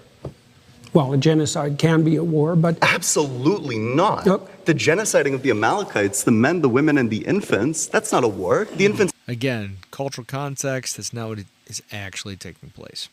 aren't combatants. Look, I already said that it's very difficult to look at the blood-soaked past and to know exactly what to do about it. We could look at today. The answer I gave to the gentleman who was sitting here before apparently you also is that it's necessary to read it. Difficult to look at the blood-soaked present and figure out what to do do it. Apparently, like that's been our rust. There's this. Oh, I forget what the name of that account is. Like there's an account where it's like someone like accosting, representatives and senators inside the halls of Congress and being like, "What do you think of all the children in Gaza getting killed and starved?" And one of them who will engage with them will be like, "Well, that you're just telling one side of the story." We do the same thing today. How many people are in Iran, Ted? 92 million. Did my homework. Tucker Carlson. Text like the Bible at all of its levels of analysis simultaneously. And there's a directional morality that emerges across time that has its roots in the Old Testament, for example, with its restrictions against murder specifically, that makes itself manifest in the Christian texts as the insistence on voluntary self-sacrifice as the foundational belief. That's a profoundly anti-violence ethos. Do you have the belief in your theology? Well, what do you think of that? Wait a sec. Now, redress what I just said. So I'm about to address it, but I'm addressing it with a question. Do you think that God is, by his very essence, perfect? You'll have to provide more. Sure, just like maximally great in all like the great making qualities. Sure. Yeah, like flawless. Yeah. So, so does a flawless thing change? Does a flaw? Okay, so this is going to semantics. Flawless thing reveal like more and better information over time, or would a flawless thing say, here's what's good, here is the absolute good thing to do at all circumstances in time? Well, we know some of that. Wait, Tell so the truth. That's one. That's totally fine, but presumably... No. You don't get to skate over that. That's totally fine. It's a straw man of my position. It's a straw man of the argument. So the argument is that God... Wait a sec. You said... This whole argument is turning to semantics. Find one maxim that's transcendent across situations. I didn't say any of those words. I'm not sure what conversation you're a part of. Don't be a smartass. I'm sorry. Seriously. He likes that phrase. Yes, he does. He gets so offended. If we're going to have a serious conversation, conduct yourself properly. Okay. Rephrase your question so that because I must have missed it. I tried to answer it. So in my mind, I guess by my lights, a perfect being doesn't change. A perfect being, if they're maximally good, maximally moral. Does our understanding of the perfect being change? Our understanding might, but presumably what the perfect being is revealing. Well, I agree. How do we distinguish between that, though, at the human level? How do we distinguish between our transforming understanding of perfection and perfection itself? Yeah, we're just going over the semantics. Yeah, well, we can only see through our own lenses. Presumably, a perfect being would be revealing all of these aspects. I got one more here. I'm going to do like 1 minute of this one because so at the very end, he gets to pick one person to debate with that he wanted to debate with. Okay. And the one we briefly had her on there was Zena, who was the one where she asked good questions. I mean, it was very good questions, and he just happened to like talking to her. Okay. She asks, what did she ask? She asked, got to make a claim, and Jordan had to counter it. Interesting. Atheists claim Jordan Peterson's framework for understanding Christianity is probably not the one the Bible intended us to use. Oh. So this one is at, we'll go just a little bit in this one because I know we're short on time here, but 118. Let's just go 118. 118. All right. Going, and run. Yeah, there you go. It's right at that little spider. There. Perfect. Here we go. Last one. I picked Zena because I think she asked genuine questions and wasn't trying to win. Hey, well, hello again. Hi there. My claim is Jordan Peterson's framework for understanding Christianity is probably not the one that the Bible intended us to use. In regards to the way that you interpret the Bible, I don't see, you have said in some circumstances that there's not a way to kind of say whether or not ontologically the historical claims made by the Bible are true. Like, for example, the story of Cain and Abel. You've said that this story is like a meta-truth in the sense that it is... She said the old word. It exists all throughout time, culturally. And the way that you define meta-truth, I don't see a distinction between that and like a metaphor, right? But and you also said that you cannot say whether this story was true. You can say that it exists eternally, metaphorically, but you can't say that it's true. And if you can't say that there are historical facts being said in the Bible as stories that weren't really said with much ambiguity, how can we say that we can understand the Bible in the way that it's meant to be interpreted? Like, if you cannot make any claims about these stories, right? You don't know whether they're true or false. How do you know that your interpretation is the correct way? That was actually a fairly well thought question right there.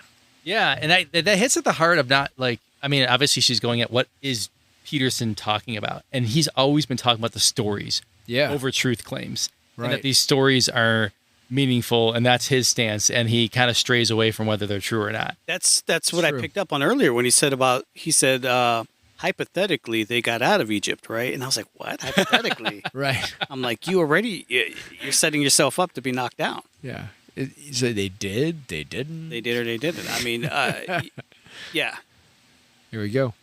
So that's why I picked you. You ask intelligent questions. Oh. Thank you. Yeah, that was good. Nice jab for everyone else. By their fruits you'll know them. Okay. Right. Well, so one of the things I look at is the impact of what I'm doing. Right. And so I know a lot of evangelical Christians, a lot of Catholics, a lot of Orthodox Christians, a lot of people from other faiths. And they've told me, like many of them, that they found my interpretations very helpful and that it deepened their faith. And so that's interesting because I wouldn't have It is anecdotal. necessarily expected that to be the case. And I've also talked to thousands of people who've told me that they came to understand the foundational stories of their culture better as a consequence of listening to me, and that they did everything they could to sort out their life. Okay, so this is actually a very weak argument because it's still anecdotal. Exactly. This is the part I wanted to hone in on, is he is talking about like, oh, I've had this great impact. Like, I'm an influencer, basically. So therefore, my interpretation is good. And like, number one, like, there's a lot of people who would disagree with that. Like, you could argue that Jordan Peterson, the entire Catholic Church. Well, except Bishop Barron. Bishop Barron loves this stuff. Again, he's not the church. Right. But I mean, like, you could argue, so Bishop Barron has glommed on to Jordan Peterson, for instance, as part of, like, especially in like reaction to like Black Lives Matter. Barron has gone deeper into anti-woke, quote unquote, stuff, and like Jordan Peterson has had probably a at least a subjectively corrosive effect on like relationships between like men and women, like enforcing patriarchy over feminism. So like you could argue that he's actually like, has the fruit been good? Like, that's extremely subjective. Ouch. Yeah. Interesting. Yeah, I mean, from this, anytime I have to zero in on what my own personal perspective is, that is the weakest argument. Yep. If he can't if he can't answer a simple question, whether or not he believes it's true or not, then the very best he could say is, well, then hypothetically, we can derive these truths from this story, which at that point, it's a wash. Yeah. Because then it's just his interpretation versus their interpretation. Yeah. There's a rabbi you pointed out before who says the same kind of thing, where he's like, I don't care if it is true or not. These are the truths I pull from it. Yeah. Spiritual truth. And it becomes a more elaborate version of like basically like might makes right, where like, okay, if these were the predominant narratives of ancient times, and like it doesn't matter if they're true or not, it's just like, well, because these are predominant narratives, they were right. And like that just reinforces whatever those people thought ad infinitum. That's the crux of his anti-feminist arguments, is that like, well, the past was patriarchy. Like all of our dominant stories are about like men going to war and women taking care of children. Therefore, men should continue to go to war and women should continue to take care of children. It's not a strong argument. We can dive into it later. It's actually not a strong argument, but exactly. That's my point. And that it worked. That's many different pieces of evidence that all converge on something like the practical and conceptual utility of my approach. Now, is it the same? There is a lot of approaches to biblical interpretation historically, and what I'm doing is possibly less new than you think. Yeah, I want to make a claim on whether this evidence is enough, right, to substantiate whether or not your interpretation is going to, be more plausible, right, be the most plausible. Because in regards it's an open question. Yeah, right. You bet. So in regards to how we interpret the Bible and how we see the Bible, something can add value to someone's life. An interpretation can add value to someone's life. Interpretation can connect you to your conception of what your faith is. But if it's the quote-unquote interpretation that God does not intend, that can lead to a plethora. That's certainly the case. That's why the medieval Christians were so concerned about heresy. Exactly. Yeah, because they felt, and that's why the Catholics objected so much to the Protestant Reformation, because they believed that the fractionation of Christianity would result in an indefinite fractionation, right? He's throwing her a bone. Is that what Bibi's doing to the Palestinians? Because he quotes the Old Testament. And he couldn't say anything. Yeah. Yeah. Well, and that's exactly what's happened. Right. So, yeah, that's definitely a problem. I think one of the foundational principles, for example, there's a foundational principle in the Old Testament of hospitality, right? So what you want to do if you set up your local environment properly is to make it welcoming to people voluntarily. And so... I kind of like the way he moves his eyebrows in that statement. One of the ways you could judge the validity of the interpretation of a classic story is whether or not that interpretation might be regarded by someone as welcoming.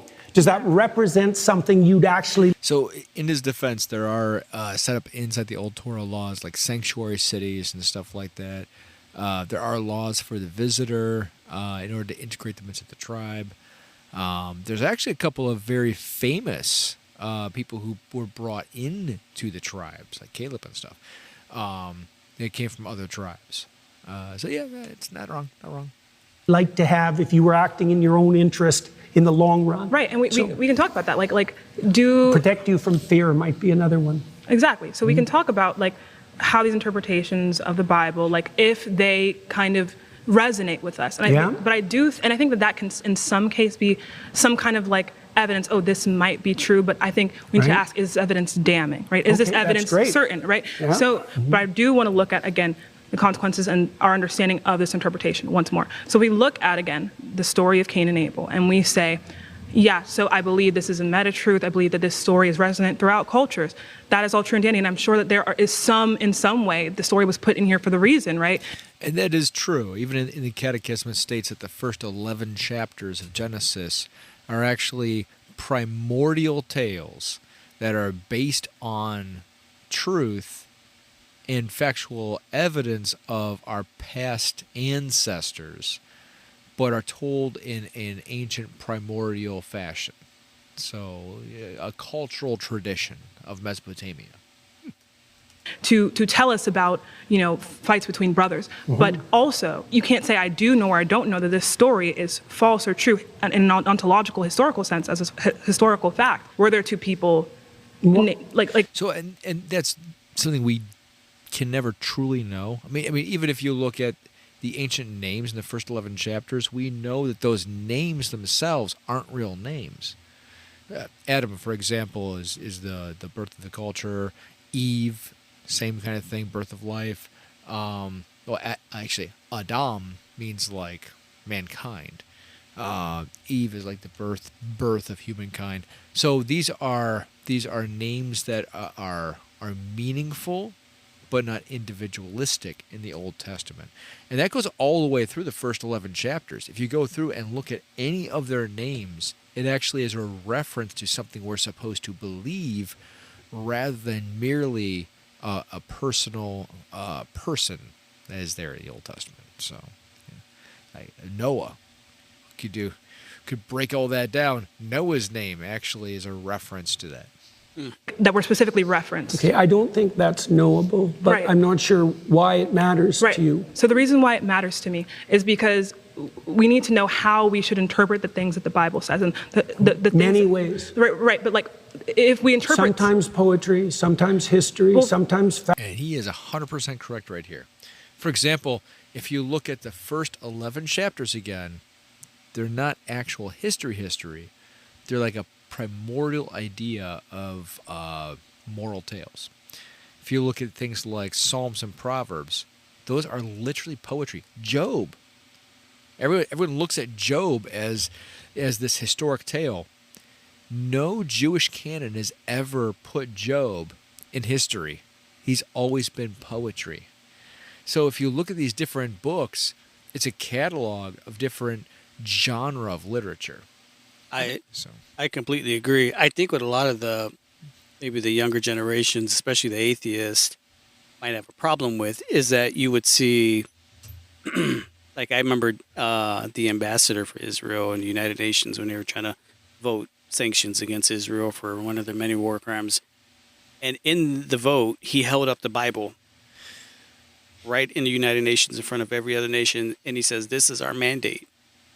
This we know to be true. This is our claim to these lands. There's nothing the rest of the world can do about it because of this. This is where I get I think can be technically right, but actually I don't know. I'm trying to think of the right word for this. It's wrong. It's practically wrong, but technically right, because the way Peterson uses it is he uses the different modes of interpretation, the variety of interpretations, is to basically be elusive. Exactly. That was going to be my point. When something can mean anything, it means nothing, and that's exactly what they do. Like with like anti-Semitism, it has so many different definitions that now people it means nothing. Yeah. Let's see how he finishes here. But for example, metaphor. The reason why it's important, right, very important, is because, for example, we can talk about something like God says, I believe it's like 1 Corinthians 15:17, something about how belief in God specifically as someone who resurrected or as someone who died for our sins is important, right? But we have to look at, if we can interpret that as just like, you have to believe that God is a symbol of sacrifice. That is different from believing that there was an actual person named Jesus Christ who died on the cross for our sins. True. So if you believe one and not... Okay, so that's true, but you're also looking at... So those documents are classified differently than the poetry. So that is taking it out of context. Not the other. That can be the difference between you going to hell and you going to heaven. So if we cannot make, we cannot say that we know whether or not certain historical facts in the Bible happen, even as just events, because the events matter, because again, God dying for our sins on the cross was an event. If we can't say that we know these things happened, these things did or didn't happen, this then leads us to kind of the conundrum of how do we know what we are meant to believe, what the Bible intended for us to believe, and this can be very, very important to our fate. Do you see what I'm saying? I've got no disagreement with any of that. What sort of response do you want from that? So you pushed me beyond the limits of my knowledge. Really? Well, I think there's so many things you can't know. I'm struggling. I know that the biblical stories are the foundation of Western culture. Mm-hmm. I know that the consequence of those stories has been the genesis of a society that is in the main freer and more abundant than any societies have ever been. I don't exactly understand the relationship between those stories and that outcome, but it's not nothing. Right. But I don't know the answer to the questions that you're asking. It's the case that forever when people have been interpreting religious stories, they wrestled with exactly the question that you just described. Mm-hmm. When is it fact? When is it poetry? When is it me? As he's arguing this, he still has never answered the question of whether he is or is not a believer. He once went back to this is I believe because it made this great civilization, therefore. But does he? Well, he believes it made a great civilization. He believes the West is best. Yeah. Clearly, and which isn't even objectively true. You could talk to a bunch of ways where various cultures that have been colonized by Christian nations had it a lot better before they were colonized. Yeah, right. We're glad it's good for you. You're right. Yeah, it's great for people like Jordan Peterson. What are you saying? Music. When is it metaphor? When is it ritual? When is it time-bound? But what I'm saying is that your interpretation of the Bible, if you cannot tell us, again, if these historical events happened or not, that can be the deciding factor in if someone is damned to hell for eternity, or if they go to heaven, right? So that's why I don't concern myself so much with that particular question. That would be something that would stem more from an evangelical viewpoint. And I'm not putting that down, by the way. You're asking me a question I really can't answer. Okay. I'm not claiming even that my interpretations are canonically correct. I can only tell you the consequences of having released them into the world, let's say. Right. So I guess we've kind of come to a conclusion about that, which I've kind of wrestled with your framework and pushed it kind of to its end, at least in the way that you can answer my question. So I don't know that we can more wrestle with that. See, I guess the problem is, I don't exactly understand, I don't think anybody does, the relationship between fact and destiny. Okay. They're different realms in a way, because knowing what the world is. Hold on.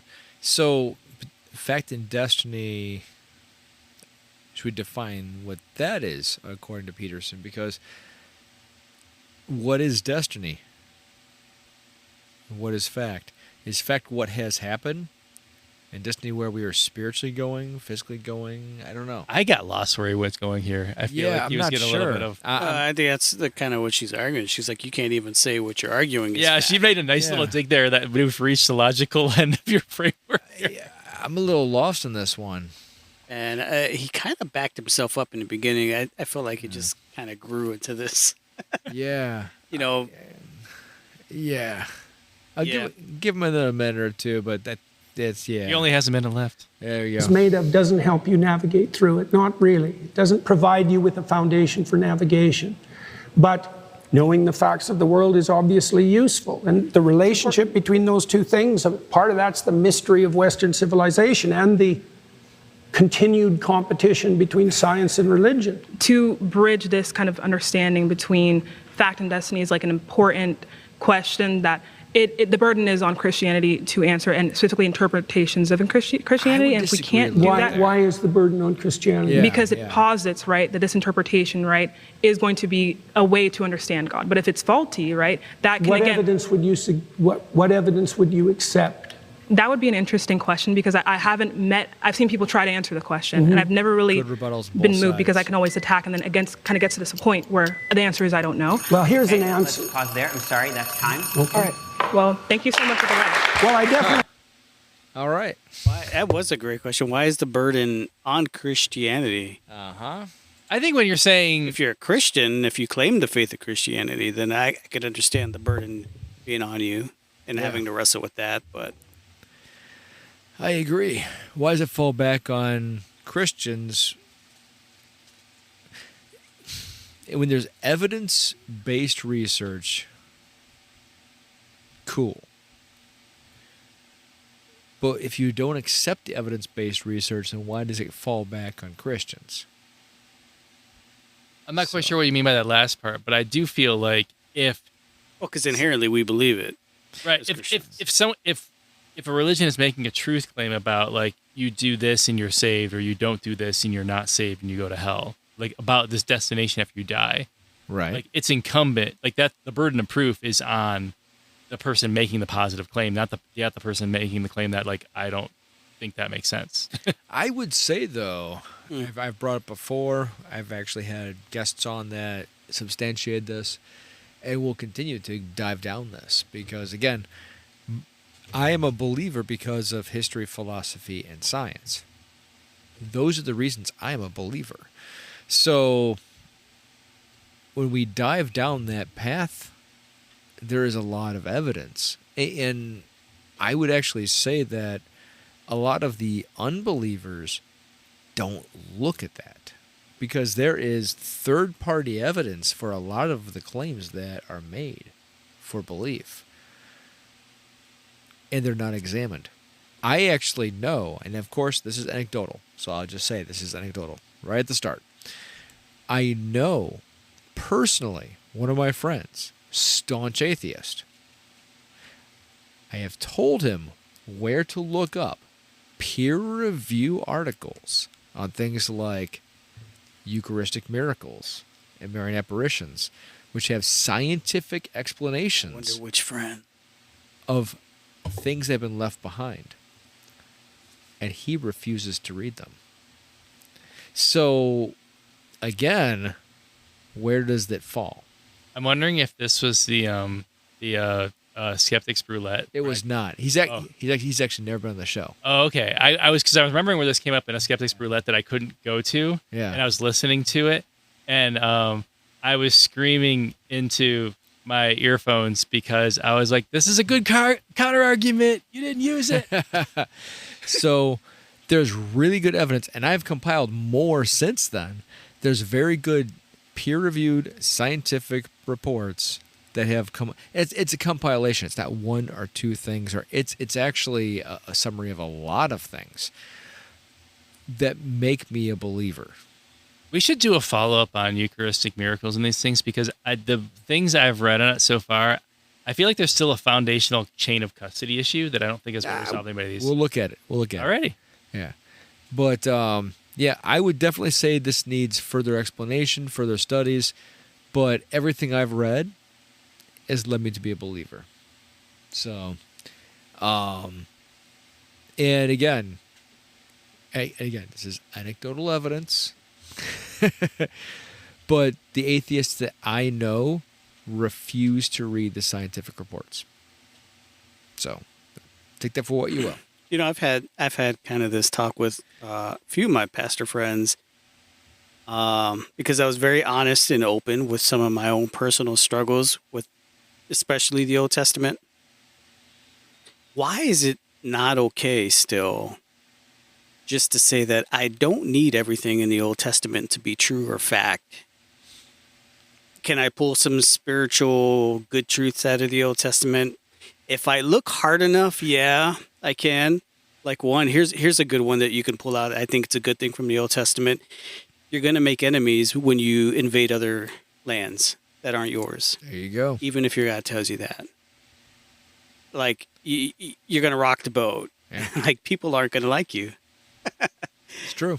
You know, so whether or not it was the right thing to do, my point is like, why can't we just say as Christians, like, yeah, I really have a hard time with that. I don't need everything in the Old Testament to be true for me to follow the teachings of Christ. I would say that you have followed the pathway of the evolved Christian. But you know, some people would say, well, you're not a Christian at all because you don't accept it at all. You don't accept them as truths and blah, blah, blah, blah, blah. And It's probably a sub-thread here about like how Christianity has really dove into apologetics and how like the like cultural dissemination of it has become about like, hey, here's an argument for this thing. Whereas like classically speaking, maybe you were more likely to like deal with like moral teachings, how I should conduct myself, and like living in tension as opposed to like having everything neatly wrapped up by like a set of facts. yeah. All right. Well, that's been another great episode. Our second reaction video. Keith, last thoughts? Oh, I mean, yeah, I keep thinking about where Jordan Peterson was like, oh, I wouldn't have gotten myself into a situation where I had to like keep Jews in my attic during the Holocaust. That just like keeps rallying my head. I was like, how did he go down that rabbit hole of defending that? There's probably a whole lot of things I can say about Jordan Peterson because of that, but that's for another time, I guess. Kobe? Yeah, he dodged that one. He dodged a few other... some he just wasn't necessary to dodge. Yeah, there is some things in there. But, hey, it is what it is, and there is nothing taboo over brew. I enjoyed it. Yeah. Check us out, BibleOverBrews.com. We are on Facebook, X, Blue Sky. Check us out. We will talk with you. Also, join our group on Facebook. Godspeed. Good night. Good night. Peace out.